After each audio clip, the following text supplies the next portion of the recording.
Hey all, it is I, Anthony the Canadian Guy, and welcome to Wrestlesode, the solution to your wrestling information problems. If you want to support Wrestlesode, remember to hit that like button and subscribe on whatever podcast app you're listening to this on. It also helps out the show immensely if you left us a 5-star rating or review or just told a friend. All of that goes a long way to really helping out this channel, so thank you so much for doing any of that. If you want to check out our social medias, we are on Twitter at Wrestlesode, on Instagram at Wrestlesode. We are at Facebook.com/Wrestlesode, and we have our website over at Wrestlesode.com, where you can check out all of our latest podcasts there. We are also now on YouTube. I do not have a channel link yet, but it will all be in the description. If you want to check me out at any of these places, go down there to check it out. And now, moving on to the actual fun stuff. So I wanted to take a little bit of a break today from our traditional reviews, what's going on in wrestling. And I want to go back and try to do something a little bit more lighthearted. There's a lot of the Wednesday Night Wars right now, and I'm going to say I'm guilty of all of this. So there's a lot of AEW versus NXT. Who's better? Who's the better fanboy? Oh my God, the other side is really bad. And then there's the other people who are also like, hey, everybody, it's just chill. Just enjoy the wrestling. And then there's also a lot of main roster bashing because of the degrading quality that even I'm saying is happening right now. Between Raw and SmackDown. And there's a lot of cool stuff happening with NWA and New Japan, but I want to take a break from all of that. I just want to stay positive today. No negativity, no brand bashing. We're just going to do something really fun. We are going to flex my improv skills because I'm doing all of this on the fly and I'm not trained in improv. So this is going to be probably very bad. I'm going to make feuds using a randomizer. I have taken a list of a bunch of male and female wrestlers, both tag teams and independents and factions, from the main roster to NXT to AEW. There's a lot of different wrestlers in here. I'm going to randomly choose 2 different wrestlers, and I have another generator that generates 3 nouns, and I can pick from any of those 3 nouns, and I have to create a feud, and I have to, a couple of different rules. I have rules for this, and I will tell you what these rules are in this random feud generator challenge that I have created for myself making some feuds. So number 1, the first rule is I can elect to not use a noun if I already have a great idea for a feud and the noun doesn't necessarily fit. I will try my best to integrate them, so I will try not to use this rule, but if I automatically think of an amazing idea for a feud and I think I can make a good idea and I don't need a noun, I don't need to use the noun. The second is I have 3 different nouns at my disposal. I will read out all 3 nouns as long as they're appropriate. If not, I have to change them. But I will choose one of them and we will try to make a feud between X and Y wrestler because of Z noun. It's kind of like an old, Mad Lib where you used to have to fill in the nouns and the verbs. And then next, I can add additional superstars to my feuds, additional wrestlers, but they also have to be randomly generated from the list. So if I think an idea for a feud, but I need more people for it, I can use people, but I have to randomly generate them. So I think that could be really fun. The 4th rule is I have to dictate who is the face and the heels or who is the tweeners. I have to kind of dictate the roles within the feud as well as explain the feuds. And the 5th rule is I have to say in the end who goes over in my feud. So I, like I said, am not an improv person. I try my best to be funny and I try to entertain all of you with my comedic timing, which I sure hope I have. But we will try this here out today. So let's first pull up the randomizer. Here we go. So the first name and the first person who is going to be in a feud is going to be Natalia from Calgary. Completely random. I swear it's random, but Natalia is the first person. So it could be against a male wrestler. It could be against a female wrestler. It could be against a tag team or a faction. It's all random. So I have to think of something. So we have to figure out ways to integrate them in the feuds, whether it be intergender wrestling or a feud is formed and then I add extra people. It's all up to me. So Natalia's the first, and the second person is Maria Kanellis. Okay. Well, I can already kind of think of an idea here. That's funny that it shows 2 people, 2 female wrestlers from the WWE. I'm here at my random noun generator. So I'm going to hit the generate button, like 3 times, and that's the one it's going to land on. So you all know. So, I mean, you can't tell, but just trust me. So 1, 2, 3. Okay, so my random nouns are effector, harvest, and staircase. Okay, so I have no idea what an effector is. Maybe somebody who affects things, but I don't know for sure. And I'm not going to Google anything. Harvest, obviously something to do with harvest, and staircase. So I have to make a feud between Natalia and Maria Kanellis using one of these 3 nouns, probably not effector, one of those 2 nouns, harvest and staircase. Okay, so as we all know right now, Maria Kanellis is pregnant, and I can't actually make her wrestle at this very moment. So my everything has to go based around this. And there's always the whole who's the father to Maria Kanellis' new baby, and we have this whole thing going on with Mike Kanellis, and it's a very awkward storyline where they make Mike Kanellis look like he doesn't have any pants in the relationship. I don't know how to best say that. He's definitely the beta. There we go. I'll say he's the beta. And I'm going to try to integrate this with the Natalia angle. So, Maria Kanellis, obviously has really hurt, Mike Kanellis. So Mike Kanellis goes off and he's like, just backstage catering. He's just eating some food. And he's just, very down and everything. And Natalia approaches him and she says, how you doing? How's everything going with this? And, Mike is like, oh, I just, I want to know who it is. I thought it was my baby, things like that. I'm just continuing along with that feud. And then Maria Kanellis walks in and she's like, hey, what are you doing talking to him? He's mine. And Natalia just tries to defend herself. And, Maria Kanellis, comes and just like slaps her. And Natalia obviously can't retaliate. She's pregnant. And Maria Kanellis is really pushing that, like, I'm pregnant thing. So, Natalia leaves, and later on she's just found at like the top of a staircase or something, and she's just walking down the stairs when Maria Kanellis comes up and pushes her down the stairs. And so there we go. That integrates the staircase noun. And it knocks Natalia out, and Natalia's out for like a week or 2.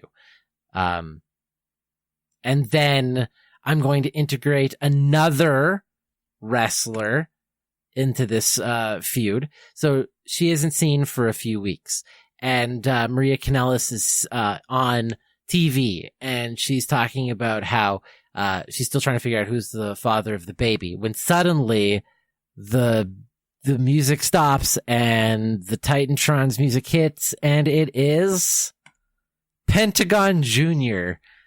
So, all right.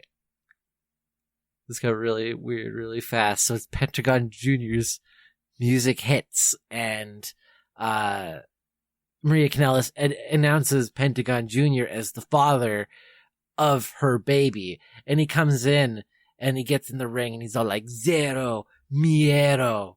And then Mike Kanellis' music hits, and he's just like, what are you doing? I'm the dad. And, then as AEW goes and being the elite goes, Pentagon Jr. goes, Zero huevos. This is totally appropriate for children.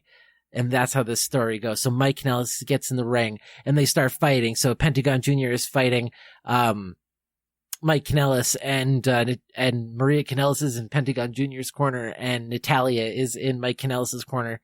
And, she's like kind of injured with like a beat up leg. And, so there's my feud. There you go. That was actually kind of fun to do. So I just integrated, Natalia. I'm going to actually write all these down. So Natalia and Maria Kanellis. And I used staircase. And then I integrated Pentagon Jr. So there you go. Next, that's the first feud that we had to do. So next we move on. The first person is MJF, Maxwell Jacob Freeman. He's better than you, and you know it, and we all know it too. And he is facing in this feud idea with, or potential storyline idea with, Brock Lesnar. Okay. All right. So MJF is backstage. And, he's insulting everybody in catering. You know how he comes up and he just does his quick little almost compliment, completely backhanded insult, walk away after insulting you again really quickly. So you didn't even get a chance to react to the first insult being like, oh yeah, it was really great what you did here today. I mean, I wouldn't do that with something like your shoes with something so big, but that's fine. But your face is kind of weird, right? And then he just walks away and, he goes out to the ring. And he gets in the ring and he just squashes somebody, like just some local jobber. And the local jobber, of course, being Ricochet. Ricochet is the local enhancement talent for MJF, who gets absolutely squashed. I'm going to write all this down while I'm saying this. Brock Lesnar.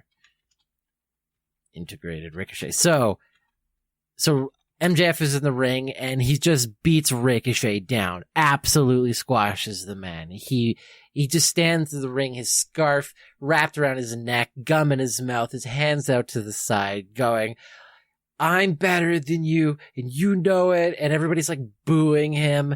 And he picks up the mic and he just starts insulting the crowd as he does. And he says, he challenges anybody out there who thinks they're obviously better than MJF.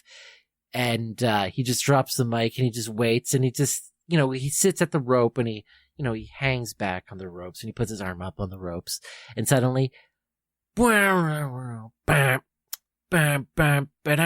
it's like Brock Lesnar's music hits and, suddenly like you see like Paul Heyman come walking out, just strutting out, and Brock Lesnar just starts walking out and then he does his like little hop thing and Paul Heyman and MJF just looks absolutely mortified in the ring. Like he looks like he is going to shit himself. He is scared to death.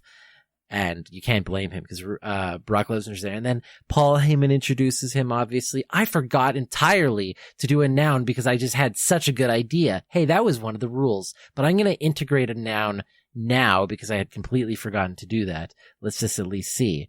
Before Paul Heyman speaks, my nouns are hybridization, procedure, remote. Procedure? Okay. So Paul Heyman introduces Brock Lesnar as the reigning, defending, undisputed WWE champion. And Brock Lesnar's like wearing the title. And he talks about MJF and how he runs his mouth and how Brock Lesnar is going to come into the ring and dismantle him. It's going to be like a doctor performing a procedure. There we go. So I'm going to say procedure. And he's going to enjoy just how much he is going to be like dissecting MJF. And MJF is just very scared. And Brock Lesnar runs into the ring and just squashes MJF. And then, like Brock Lesnar has him in the ring, German suplex, F5, F5. He's just laughing. MJF is just dead in the ring when suddenly, whose music hits? It's Danny Burch. Oh yeah, man. Danny Burch's music hits. One half of the tag team with Oni Lorcan obviously comes out, wearing no pants, but like underwear and a jacket that's like zipped up to like most of the way. And his like fingers are splayed out with the number 2 from NXT. And he gets into the ring and he looks Brock Lesnar in the face because he's insane, Danny Burch and Only Lorcan. They're not actually scared. They're just fighters. And he gets in Brock Lesnar's face and he just looks at him and he points at like MJF and he's just like, that's my friend. That guy speaks. And then Brock Lesnar just picks him up and just F5s him and F5s him. And even in my own bookings, Brock Lesnar is booked to beat everybody, isn't he? All right. Well, I guess... Thanks, WWE. All right. Anyways, that was that storyline. So we integrated MJF and Brock Lesnar as our original 2 picks. Then we integrated Ricochet as a jobber using the noun procedure. And then we integrated Danny Burch. All right. I'm enjoying this. Okay. I'm having fun with this now. Now I'm less scared than I was when I first started. But that is just overconfident words from a person who is actually mortified to have to continue to do this. But we're going to. Let's make a third a third feud. The first person in this feud is Sean Spears, the Perfect 10, Ty Dillinger. And he is in a feud with... No, you know what? Before I say he's in a feud with this person, he's in a storyline with this person. No. Sean Spears. I'm already going to start a storyline with Sean Spears. Sean Spears is down in his ropes. He just lost his feud against Cody, and he's trying to find ways to, re-involve himself in wrestling, make him feel really strong. And he feels like Tully Blanchard just isn't doing it for him. And Tully Blanchard's like, hey, you have to listen to me. I'm obviously the person with experience here. I'm a horseman and you should be listening to me. And Sean Spears is trying to be rebellious. So Sean Spears leaves Tully Blanchard and he goes and tries to find some advice from Brandon Cutler. Okay. So Sean Spears goes and he tries to find advice from Brandon Cutler, the person who is obviously a friend of the Young Bucks, kind of used more as enhancement talent in AEW. He left for 7 years to start a family, but he is back to wrestling. And he did wrestle with the Young Bucks as a teenager. So for those of you who don't know who Brandon Cutler is, I'm sure most of you are more aware with Sean Spears or Ty Dillinger, but that's who Brandon Cutler is. But I like his storylines. Anyways, so Sean Spears goes to Brandon Cutler and he's like, man, I just don't think Tully Blanchard's just doing it for me right now. I think I need to find some solace and get some advice from other people. And, Brandon Cutler's like, no, I'm there for you. And then Tully Blanchard breaks and he's just like, you know what? That's my client and I'm his mentor and I'm going to be training him. And Brandon Cutler's like, yeah, well, why don't, but he doesn't like you. I'm going to be his mentor and I'm going to teach him the right ways and how we're going to be champions together because we're going to form a tag team called the Spears, the Cut Spears.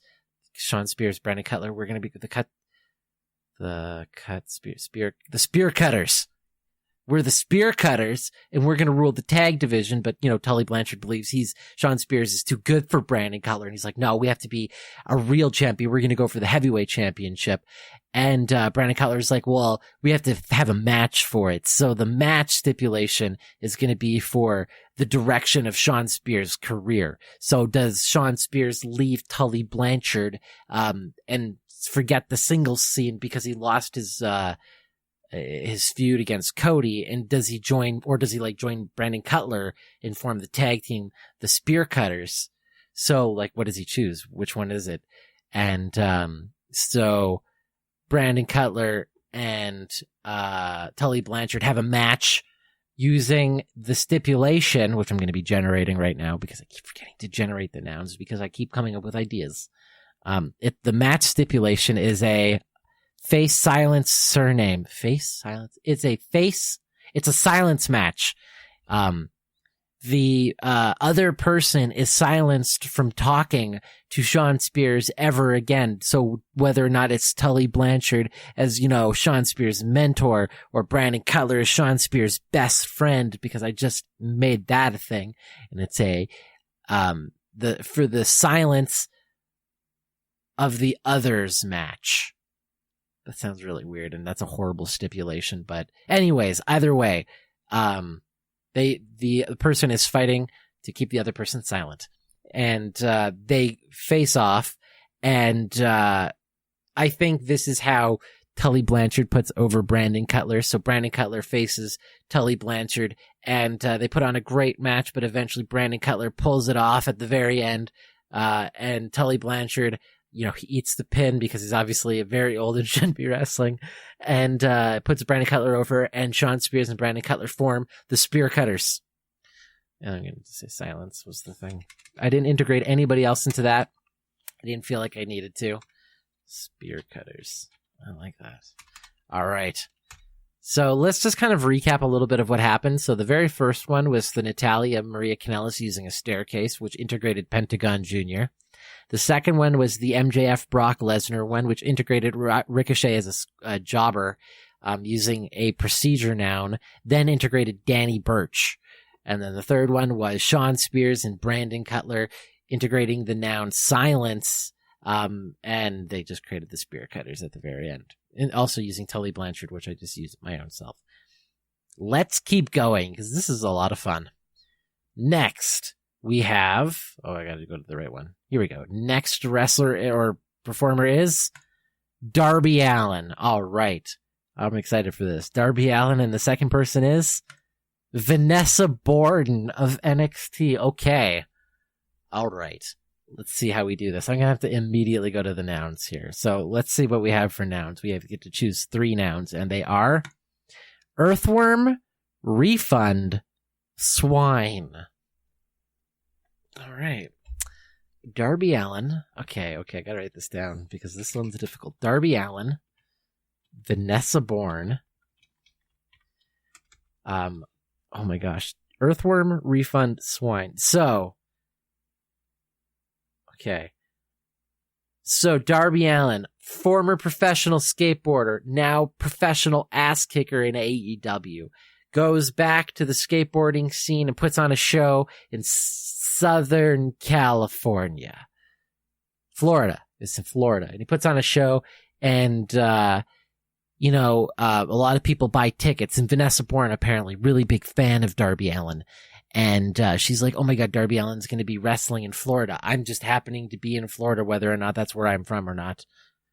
But I'm in Florida at this very moment, so I'm going to go to the show.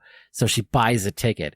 Darby Allin, day of, she's very excited. She's a big fan, puts on her Darby Allin shirt, half face, half skeleton face.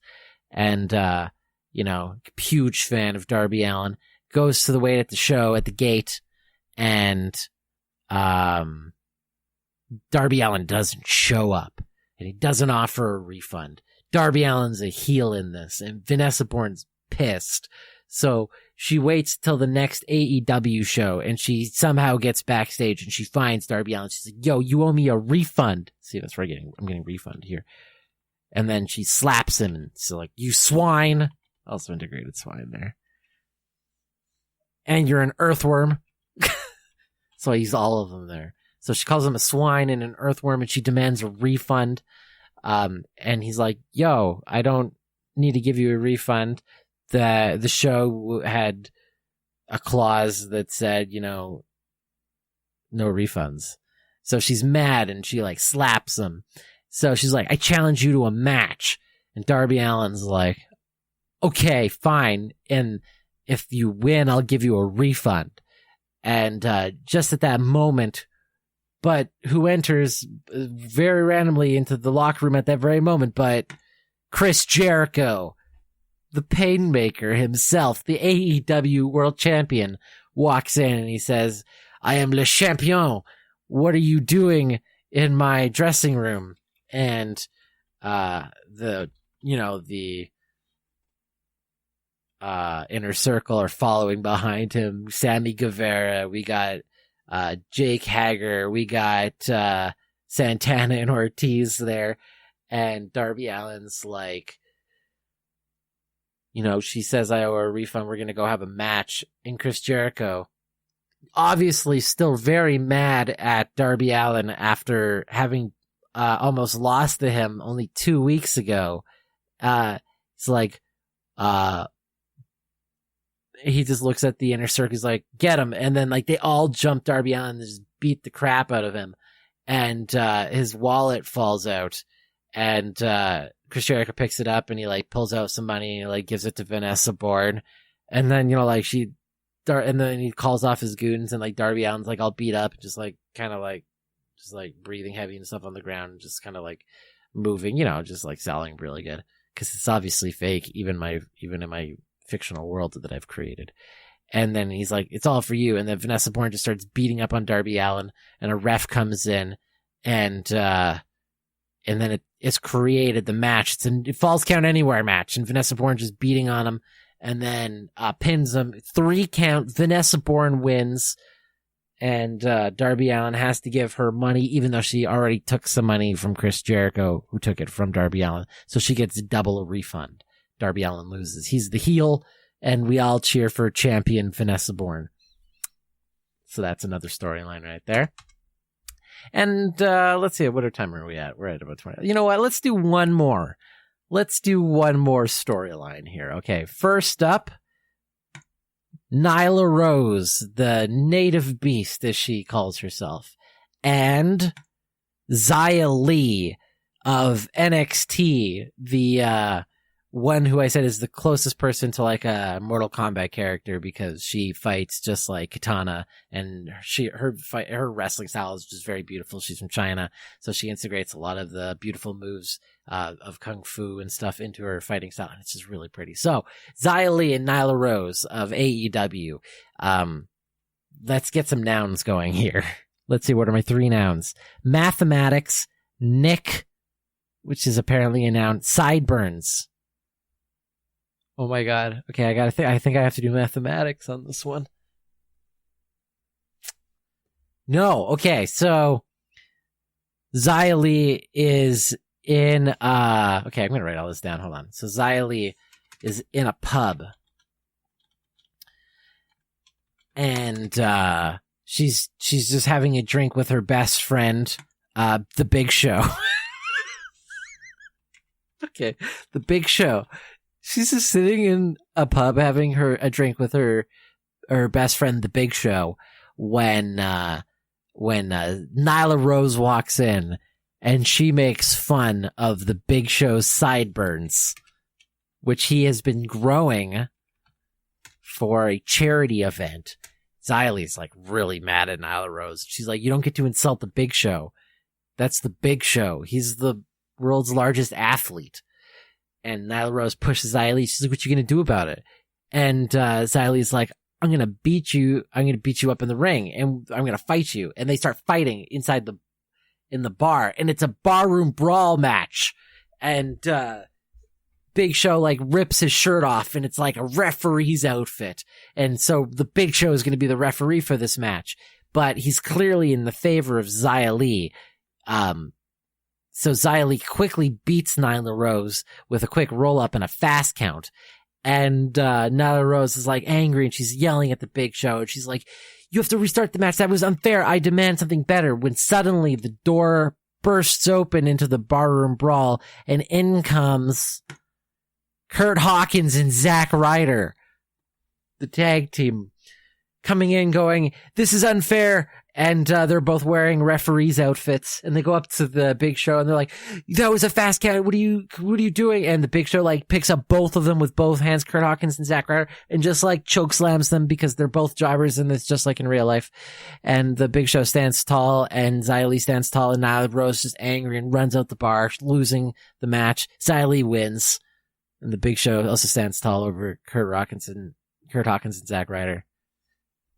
Yeah. Okay, let's also integrate them. So that was Kurt Hawkins and Zack Ryder. Okay, guys.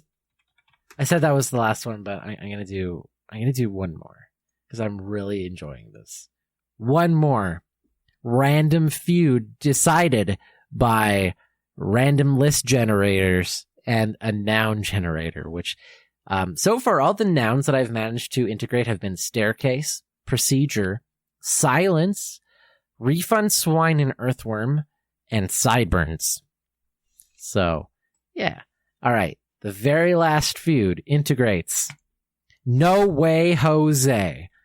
Okay. No Way Jose. No way. Okay. And then it integrates Jon Moxley. Okay. That's awesome.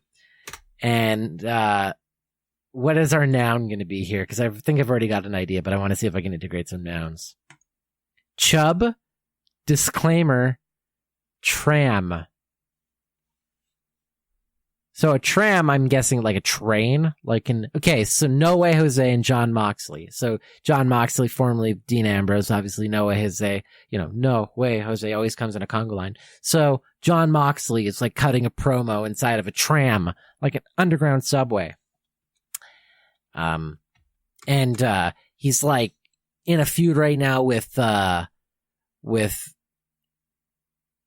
Kenny Omega, and he's got like barbed wire on his hand, and he's like, his kind of hand's bleeding a little bit, and he's just getting really angry, and he's talking about his feud with Kenny Omega, and like he's just like in this like subway, and he's just cutting this promo, and suddenly the door to the tram opens, and No Way Jose is there, and he's just coming in, and suddenly is randomly his music starts playing, and it's like No Way Jose, and he comes in, and he's followed by the conga line of people, and like Jon Moxley like turns around and is like, what the hell's going on? And he's just like dancing, and he's like throwing his hands up in the air. And, surprisingly, just for random sakes, the very last member of the conga line, just disguised, but very disguised poorly, but is clearly there, but is disguised poorly, is Sheamus. Sheamus is just at the back of the conga line. You know, he's got a little bit of a mask on, but it's so very clearly Sheamus at the back of this conga line, which is amazing. And, Jon Moxley just looks at No Way Jose, and he just like punches No Way Jose, and No Way Jose goes down, and he like falls backwards, and it like domino affects the entire conga line behind him until it hits Sheamus, and like Sheamus just like hits the back window, and his mask falls off, and it's Sheamus. And Sheamus just looks at Jon Moxley, and he's like, well, you the hell, and then they just start fighting, and Sheamus starts fighting Jon Moxley, and Jon Moxley starts fighting Sheamus, and they're just beating up on each other, and No Way Jose is just down because he got punched by Jon Moxley, and he's still a jobber in mine as well. And the train stops, and they start fighting out into the train station, and there's just a bunch of people there, and like the security guards are like surrounding people. They're like, get back, get back, get back. And so Sheamus and Jon Moxley are just fighting, and then suddenly like No Way Jose is just coming in behind them, and he's just kind of like, he kind of surrounds behind the security guards who's like holding everybody back, and he just creates a ring of a conga line, just an extra ring of protection. And Jon Moxley and Sheamus are just fighting there, and they're just beating up at each other like it's an actual fight. And suddenly a whistle blows, and a person running in with a referee's outfit by the name of Andrade, accompanied by Zelina Vega. So Andrade comes out, and he's wearing a referee's outfit, and Zelina Vega is there as well, and she's also wearing a referee's outfit, and they both like stand tall, and they put their fist up in the air like they do. And, people are just chanting like, El Idolo, and everybody's like, Andrade, Andrade. Anyway, so Jon Moxley and Sheamus keep fighting, and Andrade assumes the position of ref, and the match starts, and it's just like an actual street fight. And, they start fighting, and they're just beating up on each other, and Sheamus is just like going full brawler mode, and Jon Moxley is going full brawler mode, and he still has like barbed wire on his hand, so everybody's like bleeding a little bit. And, Jon Moxley picks up a weapon. I'm going to just do another random noun generator for it. So, because I can't use anything else right now. Disclaimer. I can't use that. So, the next set of nouns are alb, daikon, and disaster. I have no idea. Daikon, isn't that like a vegetable? I think it's a vegetable. I got to Google it quickly because I have no idea what it is, and I don't want to make fun of myself. Hold on. Daikon. Yeah, it's like a radish. Okay, perfect. So Jon Moxley like reaches into like a garbage can and pulls out like this like white, like almost carrot looking radish called a daikon, and he just starts like throwing it at Sheamus, and Sheamus dodges, and he like does a disaster kick because I did daikon and now disaster. Hold on, daikon, disaster. Anyways, and in this, I guess you could say that Jon Moxley's the heel, even though he was reacting to No Way Jose, but Sheamus is reacting getting punched. So they're both kind of reactionary tweeners in this, so you don't quite know who you're supposed to be cheering for. So that's how this goes. Anyways, so they're fighting, and Jon Moxley eventually hits Sheamus with the paradigm shift onto just like that barbed wire left over from earlier, and laying on that was wrapped around the daikon, which was just used in the match in a very disgusting way that we cannot talk about because it's just too graphic. And he pins Sheamus, and Andrade the ref counts 1, 2, 3, and then Zelina Vega and Andrade like grab Jon Moxley's hands, and he just throws them up, and they're like, champion, and then they give him a title, the disaster title again. I don't know what that is. Anyways, So those are my stories. So let's recap one last time. Oh my gosh. Okay, so we had the Natalia Maria Kanellis match where Natalia kind of befriends Mike Kanellis, and Maria Kanellis gets angry at her and pushes Natalia down a staircase, and then says that Pentagon Jr. is actually the father because we integrated Pentagon Jr. And then Mike Kanellis and Pentagon Jr. fight in the ring. So that was the first one. The second one was MJF and Brock Lesnar, where MJF squashes Ricochet, who we integrated, and then Brock Lesnar comes out and destroys MJF. And Paul Heyman cuts a promo using the word procedure, which was our noun. And then Danny Burch's music hits to come in to try to defend MJF after Brock Lesnar squashes him. And then Brock Lesnar squashes Danny Burch. The third one was Shawn Spears and Brandon Cutler, where Shawn Spears was hesitant to continue the teachings of Tully Blanchard. So he goes to his best friend, Brandon Cutler, and says, I think we should maybe do our own thing, and I don't know about Tully anymore. And Brandon Cutler says we should form a tag team called the Spear Cutters. And Tully Blanchard comes in and is like, no, he should be a singles competitor. And Brandon Cutler says, no, a tag competitor. So they have this fight for the other person's silence, which was our noun. So if Brandon Cutler wins, then Tully Blanchard wasn't allowed to teach Shawn Spears. And if Tully Blanchard won, then Shawn Spears wasn't allowed to be a tag team with Brandon Cutler. And Brandon Cutler goes over, and the Spear Cutters are formed. The third one, fourth one, Darby Allin and Vanessa Bourne, where Vanessa Bourne was a big fan of Darby Allin, so she buys tickets to a show where he's going to be skateboarding, and he doesn't show, so she wants a refund, which was the word. And she challenges into a match, and then suddenly Chris Jericho, who he integrated, comes in, and Vanessa Bourne calls him a swine and an earthworm to Darby Allin, and Chris Jericho's like, him and the Inner Circle come in and just beat up Darby Allin, and then Vanessa Bourne goes and starts like a match where Chris Jericho's the ref, and Vanessa Bourne just pins Darby Allin and wins and gets her refund back. The next feud was Xia Li and Nyla Rose, where Xia Li was in a pub with her best friend, the Big Show, who we integrated. And Nyla Rose comes in and makes fun of the Big Show's sideburns, which was the noun. So Xia Li and Nyla Rose start fighting, and Big Show does a fast count in the match because he's like the ref, and Nyla Rose is like pissed, and she's like, no, we need a better match in this barroom brawl, when suddenly Kurt Hawkins and Zack Ryder, who we integrated, come in wearing referee outfits, but then the Big Show just squashes both of them, and Xia Li and Big Show stand tall. Yep. And then the fifth one, and the final one we did, was No Way Jose and Jon Moxley, where Jon Moxley is on a tram cutting a promo when suddenly No Way Jose and his conga line come in, and the tram was the verb, or the noun, I'm sorry. No Way Jose and his conga line come in, and the very last member of the conga line, disguised but very poorly disguised, was Sheamus, and Jon Moxley punches No Way Jose, and he falls down and like does a conga line, just does like a domino effect all the way to the back where it hits Sheamus, and Sheamus goes into the wall, and he's just like, oh, he's so angry, so he starts beating up on Jon Moxley when they have a actual street fight, and Andrade and Zelina Vega come in to be the referees, and then we integrated the daikon, the vegetable, wrapped in barbed wire, and we eventually have at this moment Sheamus hitting a disaster kick, but Jon Moxley winning in the end, and they stand tall. That was our bunch of random feuds that we created here. This was a lot of fun to do. I'm going to do this again. If you guys like this, please let me know. Please subscribe and like, and just make a comment. Seriously, if you enjoyed this, leave a comment and tell me you enjoyed this. And I just know that I did do it all for myself. This was just so much fun to do, just trying to improv my way through some storylines and feuds. And I actually really enjoyed this. So whether or not you enjoyed it, I'm going to do this again. So I really hope you enjoyed it, because it's going to happen.